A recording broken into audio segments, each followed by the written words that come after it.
बड़ी बहू वर्षा हर काम में बहुत तेज थी। वहीं छोटी बहू हर्षा हर काम आराम से करती। वर्षा को अपनी तेजी पर बहुत घमंड था। वो बात बात पर हर्षा को ताना मारा करती। एक दिन वर्षा किचन में खाना बना रही होती है और हर्षा से कहती है, देवरानी जी, इतना धीमे धीमे खाना बनाओगी तो लोग भूख से मर जाएंगे। पिछले जन्म में कछुआ थी क्या? मेरा तो पता नहीं, आप बहुत तेज हो। आप पिछले जन्म में घोड़ा थी क्या? वर्षा आराम से चली जाती है। खाना खाने के बाद वर्षा का पति गौतम, हर्षा का पति लोकेश और उनके माता पिता बैठकर टीवी देख रहे होते हैं। तभी सास कहती है, अरे रामायण लगा दो हर्षा। हर्षा धीरे धीरे चैनल बदलती है। जब तक रामायण के चैनल पर पहुंचेगी रावण मर भी चुका होगा। हाँ बेटा हर्षा, जल्दी लगा देना, राम भगवान के दर्शन कर लूं। जी लगा तो रही हूँ। इतना स्लो? सासू माँ इतने में तो अयोध्या जाके राम भगवान के दर्शन कराएंगी। सब वर्षा की बात पर हंसने लगते हैं। वर्षा हर्षा के हाथ से रिमोट लेकर रामायण लगा देती है। हर्षा बुरा नहीं मानती और वो भी हंसते हुए वहां से चली जाती है। एक दिन हर्षा खाना खा रही होती है। तभी वर्षा वहां आके कहती है, अरे कितना धीमे धीमे खा रही हो। इतने में तो शादी में 100 लोग खाना खा लेते। आधे घंटे से खाना खा रही हो तुम। अरे खाने को चबा चबा कर खाना चाहिए। हाँ हाँ, आप तो चबा के भी खाती हो और दबा के भी। अरे आपको मेरे धीरे खाने से दिक्कत है या ज्यादा खाने से? अरे आप धीमे खाओ या ज्यादा खाओ मुझे क्या। बस मैं ये कहने आई थी कि सुबह कुछ मेहमान आ रहे हैं, जल्दी उठ के खाना बना लेना, देर मत करना। साथ में बनाते हैं ना। तुम्हारे साथ बनाऊंगी तो स्पीड को 5वें गियर से पहले गियर पर ले आना पड़ेगा। अरे भाई, तुम्हारे साथ रहकर तो मेरी तेज रफ्तार पर भी असर पड़ेगा और मैं भी तुम्हारी तरह हौले हौले काम करने लगूंगी सब। ठीक है, मैं पराठे बना लूँगी और सब्ज़ी बना लूँगी। आप चपाती बना लेना और दाल बना लेना। हाँ हाँ ठीक है, पर अलग अलग ही बनाएंगे। अगले दिन हर्षा जल्दी उठ के काम करने लगती है और वर्षा सुबह उठ के ये सोच के वापस सो जाती है कि काम तो वो तेज कर ही लेती है। अगर थोड़ी देर सो भी जाएगी तो भी हर्षा से पहले तो काम निपटा ही लेगी।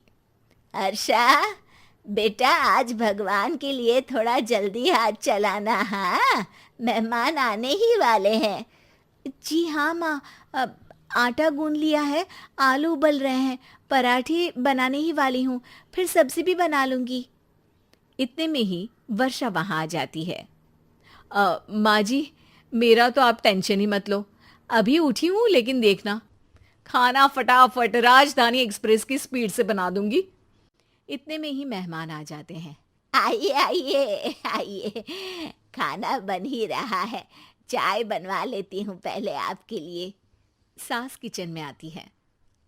वर्षा, वो लोग आ गए, चाय बना दे जल्दी से। हर्षा को नहीं बोल रही क्योंकि वो तो सुबह की चाय देने में शाम कर देगी। चाय बन भी चुकी है माँ जी। वर्षा तेज ही नहीं, सबसे तेज है। आप चलिए, मैं चाय लेकर आती हूँ। वर्षा मेहमानों के सामने चाय लेकर जाती है। ये हमारी बहू है वर्षा, तेज वर्षा कहते हैं इसको। हर काम में इतनी तेजी रखती है जैसे मिल्खा सिंह भाग रहा हो। अरे वाह वाह, फिर तो खाना भी जल्दी मिलेगा हमको। हाँ हाँ, आप चाय नाश्ता खत्म कर लेंगे, उसके पहले ही वर्षा जल्दी से स्वादिष्ट खाना भी लेकर आ जाएगी। वादा तो कर लिया जल्दी खाना देने का। आपकी चपाती भी नहीं बनी और दाल भी नहीं उबली। फिर भी तुमसे पहले काम खत्म हो जाएगा मेरा। तुम्हारी तरह नहीं हूं, घड़ी की सबसे पतली सुई की जैसी धीमे धीमे धीमे काम करती हो तुम। बस वर्षा अपने तेज हाथों से दाल कुकर में चढ़ाती है और आटा निकाल के गूंथने लगती है।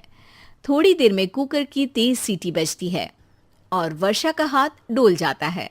आटे में पानी ज्यादा पड़ जाता है। अरे रे, आटा तो ज्यादा गीला हो गया। वर्षा जब रोटी बेलने लगी तो एक भी रोटी गोल नहीं बन रही थी। कोई रोटी श्रीलंका के नक्शे जैसी थी तो कोई रोटी ऑस्ट्रेलिया के नक्शे जैसी बनती। वर्षा चिढ़ जाती है। कुकर फिर से जोर से सीटी मारता है। सास बाहर से आवाज देती है। वर्षा बेटा, आज स्पीड थोड़ी कम लग रही है। टाइम और लगने वाला हो तो बता दो बेटा। वर्षा को ये बात सुनकर बहुत बुरा लगता है। वो सोचना भी नहीं चाहती थी कि कभी उसकी तेजी पर कोई सवाल उठेगा। वहीं हर्षा धीमे धीमे अपना काम करती रहती है। वर्षा दाल बनाते वक्त भी इतनी घबरा जाती है कि जल्दबाजी में दाल में नमक ज्यादा गिर जाता है। वर्षा का खाना फिर भी हर्षा से जल्दी तो बन जाता है और जब खाना मेहमानों के सामने लगता है तो सब हर्षा के खाने की तारीफ करते हैं। अरे पराठी तो कमाल की बनी है और सब्जी भी। बस दाल में नमक थोड़ा इधर उधर हो गया है। वर्षा को बहुत शर्म आती है और वो नीचे सर करके खड़ी रहती है। तभी हर्षा कहती है, वो ना मैं थोड़ी जल्दबाजी कर गई और नमक ज्यादा हो गया, पर पराठे तो वर्षा भाभी ने ही बनाए हैं, इसीलिए तो अच्छे बने हैं। वर्षा ने कभी नहीं सोचा था कि हर्षा के काम की इतनी तारीफ होगी, लेकिन वो उसका यश वर्षा को दे देगी।